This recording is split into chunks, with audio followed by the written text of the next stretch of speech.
So, hello ladies and gentlemen, and welcome back to The Legend of Zelda Majora's Mask. In the last episode, we ended on a bit of a cliffhanger as we healed the soul of the Zora guitarist Mikau. And we begin with getting his mask. This mask contains the spirit of a legendary guitarist, Fishman. Where the master inhabited the body of a Zora, take it off to return to normal. Carve my farewell song into my grave. I'm depending on you to help that singer girl.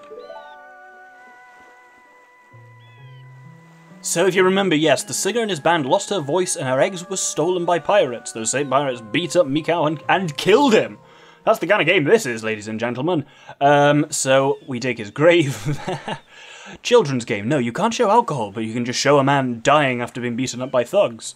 Fascinating. Anyway, if we check this, it tells us something about, herein lies Mikau, the legendary guitarist of the Zora tribe. Did we write this? We must have written this, and yet we're reading it for the first time. He is to be remembered in song, and his lyrics are written here. Firstly, we the Zora. Sharp fins are the mark of the Zora. We swim, speeding through the seas with A in the control stick. Pressing R while swimming uses a magic power to create a barrier, which deflects enemies. R and B while standing. We even dive while pressing B. Oh, we are the Zora. And secondly, the Zora fight song. For my punch of anger, hit B. Press B repeatedly for a flurry of attacks. Yeah.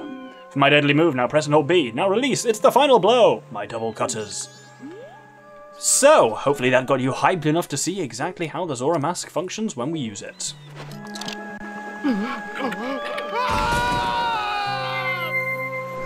So we are now in the spirit of Mikau, in the body of him. So we run around, we can shield, as he said, we fight with some cool like martial artsy moves. And the main advantage you can imagine is the Zora Link is the swimming. So you can swim like normal Link on the surface, but if you hold A, you can swim around a bit more kind of like freely. And if you hold R, you can very much swim quickly with these magic barriers up, though this does drain magic. And finally hit B, and you will drop to the bottom. And you can just walk around. It's like having the iron boots on in Ocarina of Time. You can just sink to the bottom and float again. It's very handy. The controls are the wrong way around for me, though, because they're inverted when we're underneath, which I don't particularly like. Where is it? Page 2. Swimming controls, inverted. There we go. That's why I was having trouble going down there. Anyway, if we hop up here, we could have swum over here before, but I just didn't. We can grab a couple of things. Firstly, everyone's favourite flying git is up here. And yes, so if you press and hold B, you can then let go to use the double cutters. Nice built-in range attack there. Hello, you. Right, time to do the usual speeder-on, please. We need no more of Tingle than is strictly necessary, and let's buy the map of Great Bay from him. Wonderful. Now the other thing we need... Oh, fuck off, yes. These are words you made yourself. I'm not going to steal them. Who would steal them?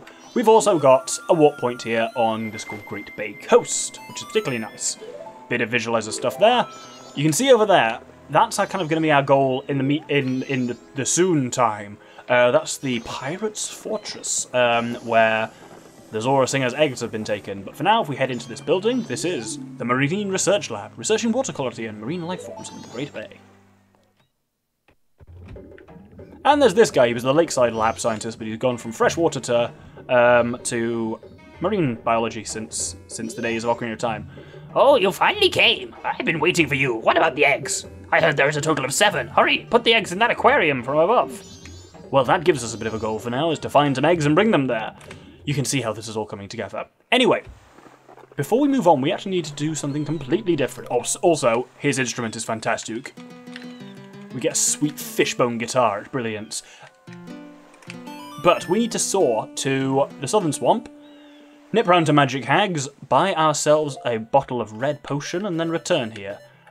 Trust me, it's bloody useful. It's not necessary, strictly, but it's bloody helpful.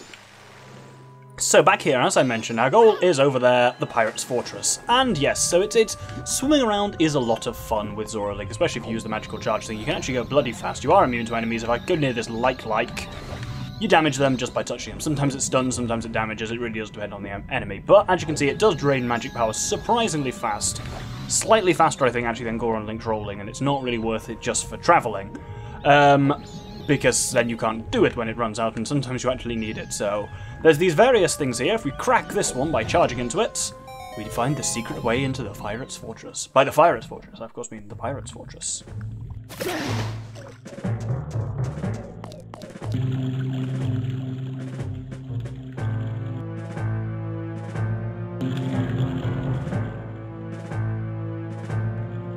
So, the very observant among you will notice these are the Gerudo from Ocarina of Time. They are in this weird, bizarro world of Termina, they are pirates. Functionally, this area is very similar to Gerudo Fortress, though. They will, if the pirates catch you for any reason, they will chuck you straight out of the Pirates Lagoon over that thing there, and you'll have to do everything I'm about to do from the start. So, you can see them on the map moving around, which is quite handy, and I'm just going to ignore them for now, and what I actually want to do is come right over to the side. You'll see there is this... Oh, skullfish coming at me. You can either blast a shield just as the skullfish is about to hit you, or you can just actually dodge them to the left or right. It's quite easy to do. But what I want to do is come up to this ramp here and climb up it when it's safe. There's a boat overhead, which is not good, but if you look at the map, you'll see that's the last one for a while. It is now safe to emerge. Oh, I didn't mean to float up to the surface there. There we go. And I think once I'm up the hill, I'll actually be free from their sight. What I actually need now, weirdly, is another mask. As I've mentioned before, you can hot swap between masks, so it's quite nice, because here we need a Goron Ground Pound. That's a briefly incredibly disturbing image, but at least it's gone now. So if we Ground Pound on this, that opens a little underwater pathway. And let's do another disturbing image. That one's somehow not as bad, actually. Yeah, it's very handy if you can hot swap masks like that. We've always been able to do that. That's not a recent addition. Oh! I think there's... Oh no, there isn't one nearby. Cool, let's go in. They can get you, obviously, while you're... They can't get you while you're underwater. That outflow, pay attention to that. That may prove useful later on. Well, not prove useful. Hopefully we won't find out what it's for. But in case we do, there, it's there. You'll notice there's a fair few of these treasure chests around here. I believe each of them only contains 20 rupees. You will find there is quite a lot of finance to be found around the Pirates Fortress, which is unsurprising. There you can see how easily you can just physically move to dodge the... skullfish. For some reason I'm getting flashbacks at the moment. I think it's the colour scheme and just the being underwater thing. I'm getting flashbacks to that level from Nightfire. Is it Deep Descent? The one where you're in the underwater car from the Bond game. Don't know if anyone watched that Let's Play, but do. It was great. Anyway, we want to go in this whole lair, which is the one we opened from with the Goron switch. I didn't mean to use my shield there. And now we're into the fortress kind of properly. So it's all just about sneaking around. You can crack through those things, and blocks, so obviously you can only pull blocks when you are sat on the floor. And you'll notice I've taken a slightly strange route that we've come straight here and like, I'm telling you that we're getting these eggs. We don't necessarily, well, we have been told that from Mikau's song, but it's a bit of an odd one. I think I need to push this board. Yeah. Yes, it's a bit of an odd one, this one, because there's a lot you can do. Apparently, there are more areas we can explore, oh bloody hell, than the ones we're at the moment, and there's more stuff we can technically do, but it all is basically just to get the information we need to go here. Everyone will, like, we know that there are eggs in the Pirates Fortress, and everyone will just, like, there are Zora people you can talk to, and they'll all just tell you that same thing in a not particularly interesting way, so I thought I'd save that for a bit further down the line and get straight on with finding these eggs, because then Mikau has told us that before he died, and very clearly set that as his instruction, so... Oh, there we go, and up here. So you've got these mines here. If you hit them, they will explode and you'll have a bad time. There's also a current there. Where do you think that outflow pushes you to? Oh, I didn't want to know. Oh, I'm a fool. Well, time to do all of that again. Right, this time I'm going to go under that current to avoid exactly the same thing that happened last time. And now we can actually surface up here. If you press A, you'll always just ascend vertically to the surface. Sweet nautical door they've got here as well. Anyway, in here there's some spike things which we obviously want to... That didn't seem like there was a safe height for a dive. We want to avoid these spikes. And then our kind of goal is... So there's a heart container locked in there and a switch in there. What we actually need to do is, you'll notice over there, there are these... There's a switch behind these barrels. So if we Goron up, these barrels break nice and easily. You can bomb through them or you can just break them with a fire punch, which is quite nice. And hit that and it'll open. It opens with a timer. I think the timer on this is much more liberal than it was on the N64 version. Yeah, easily. Just grab a heart piece. If the door locks, which it does, this switch opens it. Wonderful. But what we actually want to do is head up here and break these barrels, and now just turn back into a human. Do I want to turn back into a human? I could do this as a Zora with the double cutters, but I'm just going to shoot it with this. Now that only opens for a brief time, and now I do want to be a fishman again, so I probably should have done it with that on. But either way, we just need to get through, ow, that door before it shuts again. Oh, balls. Nope. There we go, just made it. That was surprisingly close, and shouldn't have been. Now here I want to swim on the surface to avoid getting sucked out again. That will take you to exactly the same suck out point I was at earlier. And then we've almost infiltrated our way into the Pirates' Fortress. Fortunately, Zora Link can do basically everything normal Link can do. He can ladder and stuff like that. Anyway, up at the top, if we stand on the switch, you'll notice that unlocks the crystal switch. Before activating that crystal switch, we want to stand on this grate. Oh, balls. Apparently that's timed. I didn't know that was timed. If we stand on that, and then stand on this grate, and use our double cutters, you kind of just got to get a feel for where the aiming is, and I have not got a feel for where the aiming is, clearly, because I overshot there. I think they can't pass through the grates, for obvious reasons. So yeah, we need to aim to about there. It's strange to me that they added a reticle for seeing where you're aiming when you're using Deku Link's like spitty bubble thing, but they didn't add one for Zora Link, which I think if anything is a bit harder because it doesn't travel in a straight line, it like arcs towards the way you're looking. Anyway, up here is a telescope, strangely enough. And this is, you can see, where we're going to be next, and it's a whole heap of fun. There's Gerudo patrolling everywhere. This is a good time, if you want to kind of try and find out some of their movement patterns and get an idea for where the blind spots are.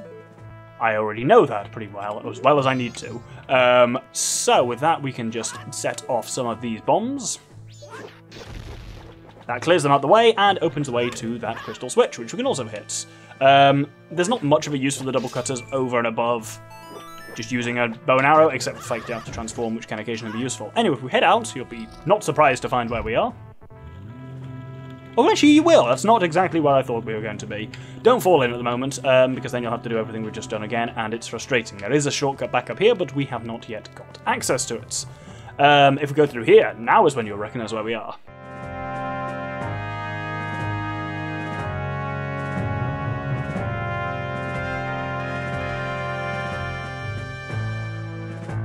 So, here I've got something very specific to do. I was really hoping that would have magic in. Bollocks.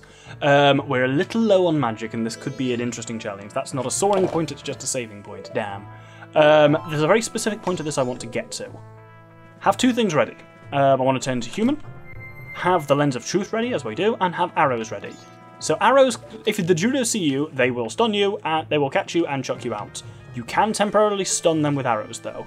I'm going to put the bunny hood on just to make moving past them a little bit easier. Some people don't like the speed because it makes you a bit harder to maneuver, but I think it's nice to actually have the maneuvering speed. There's one very specific place I'm going to, which is in the middle. If I fire up the lens of truth, it's on the other side, bollocks. Alright, let's shoot you straight in the face. Oh no, straight in the crotch! Oh, I don't feel great about that. And if we fire up here, the lens of truth... Oh, balls, now I can't see it. Well... let's go to here. Oop, there we go. What do you want, Tattle? Hey, did you just call me? That's strange. I could have sworn someone here just called to me. Interesting. There's something here we can't see. Fire up the lens of truth, and you will see there's a soldier on the ground waving. But you can only see him with the lens of truth on. Ugh, so someone finally noticed me. The name's Shiro. I'm a Clocktown soldier. Thing is, I've never been able to get others to notice me. It's depressing. I thought maybe if I'd stand out if I did something brave, so I infiltrated the Pirates' Fortress, but then I ran out of energy, and here I am. I've been crying out for help for what feels like an eternity, but not even those blasted pirates seem to notice. Typical, really. It's because of my personality, right? I have about as much presence as a stone. That's my lot in life, I guess. I have a request. Can you give me some medicine that will make me feel better? This is why you want to import Red Potion before coming here. Ah, is that it?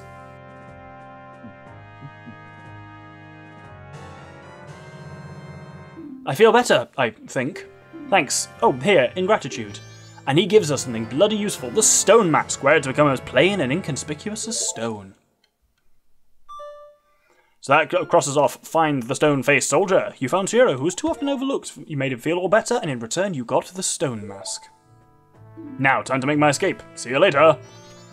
So, I'm going to put the stone mask on straight away, because it is incredibly useful here. Because, as I said, it prevents you from being detected. So none of the pirates are now even remotely a problem. You can just walk right up to them as long as you're wearing the stone mask. It's brilliant. You can't exactly speak to them, but you are now plain and unobtrusive as stone. That guy has been moved there. In the original, he was not here. He was somewhere else, and I'll point out where when we get there, further along in the game. And usually you would only come across him after doing this. It's kind of handy that they moved him to somewhere where he's relevant here, but he's still a bit of a secret. You kind of have to know about him. But obviously, Tattle warns you as well, so they've made it a bit obvious to have. You can still obviously stun these guys by shivving them. It's just that's a bit harder to do, normally. Anyway, here is where we want to go for.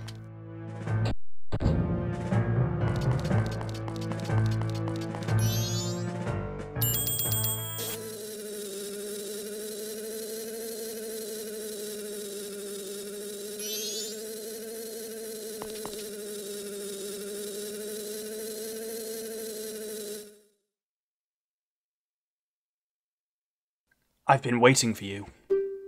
And did you find the rest of the eggs? No, but that's What are you trying to pull here? If people hear the great pirates have lost the treasure they stole, we'll become a laughingstock. Yes, but Avail, the sea is strangely murky where we were attacked by the sea snakes. Silence! That's why the Zoras can't send for any help. Now that the eggs are gone, the Zoras should be frantically searching for them. If we don't hurry, the Zoras will get to them before we do. There are 4 eggs here now.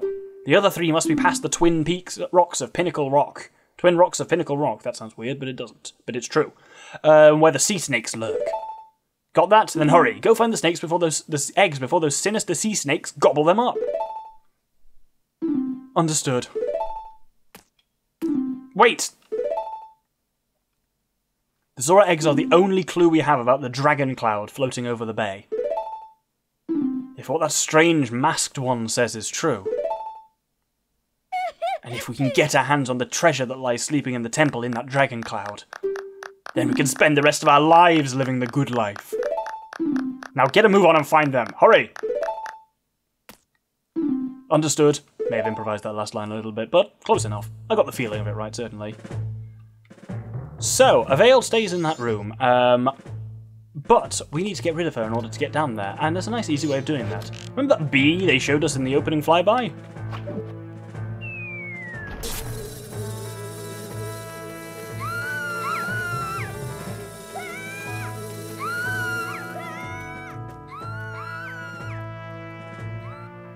So not only does that clear out the room, but you'll notice there's a chest in the middle of the room, and time to get a Zelda series staple, but always nice to have.